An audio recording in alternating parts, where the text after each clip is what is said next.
Hello everyone, in this video I'm just going to, sorry the sun is in my eye. Let me use a different wall. Still a bit sunny, but in this video I'm going to explain how to install a wall cage or anti-roll bar in the Toyota MR2. And I'm quickly going over why the one I bought from MRC is really good. So when I designed this and got it designed, basically the idea was that it's upgradable. As you can see, these pieces and that piece over there allows you to upgrade, I think, as far as I know, to the rest of the cage. So in case you don't want to buy a whole cage that goes around here and such, this one, as far as I know, is upgradable. So that's a good sign. So yesterday when I started this, I drilled some holes at the back. I actually started with the front here. Those are not the bolts that you use. I just had these as spare just to see if it works and fits and everything. So I fitted this. I need to drill some holes on this side. Then I aligned the bolts in the back. Did the same on the other side, but I lost my tool to put it in. But I aligned the bolts. Then you have these plates here on each side. So this one goes there, as you can see, and the other one is this right outer as well, and the other one is laying somewhere else and it goes on that side of the car. On the K series, if you have an MR2, or here's the other one actually, see, that goes like that. So the problem is, if you have a K series behind the alternator, there's no space, so I have to figure out what to do. However, what I decided to do is make a template, make all the bolts, connect them all, also on that side, and when I know everything is correct, then I will bolt in the rest of the stuff. So there are different cages. A lot of the cages actually have a bar going from there all the way to there. You can see that a lot on the MX-5 people, which means you lose all the storage space in the back. The benefit of the cage that I designed, or told the company to design in this way, means you have all the space available and you don't actually lose that much space of the storage bins in the back of the MR2, which you don't have much storage anyway.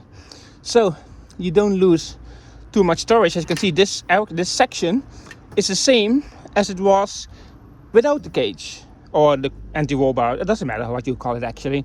So that's the benefit of having it like this instead of having a bar that goes from there all the way to there, because then you lose half the space. Instead, mine goes to the back, which allows you to keep this space open, and I can put the storage bins back in. I can actually put the, what's the name? It's like a fabric that sits actually over the engine cover, and it covers this. That can be put back as well. So there's a lot of things with this design that makes it a lot easier, and this is, stable. However, for now I put in a temporary it's really hard to zoom in, but I put in a temporary A70 bolts. Don't run them all the time because it should be an 8.8, but for now I just put in a 70 aluminium one, or stainless steel. I think it's stainless steel. First thing I'm doing, I am going to try to squeeze it through there and then put the roof up and see if it works. So with the roof closed, you can see it's almost sitting in place. So this is about right. Now, if I need to find a way, and how much, and there we go again, to cut this to basically sit behind this bar. So you don't need to cut everything, but you need to find a way to get this through there so it slits around this. There isn't really a way unless you had welded the cage on the car and then do it. So you kind of have to be creative, which I'm going to try to be. Before I upload the final video of how to install the roll cage on the MR2, which will be on my YouTube channel, here is the roll cage. I will zoom out a bit actually.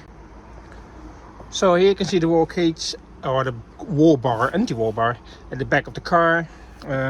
If you put my seat forward, you can see that the space is the same as it used to be on the MR2, with the exception of losing a little bit of desk space, obviously.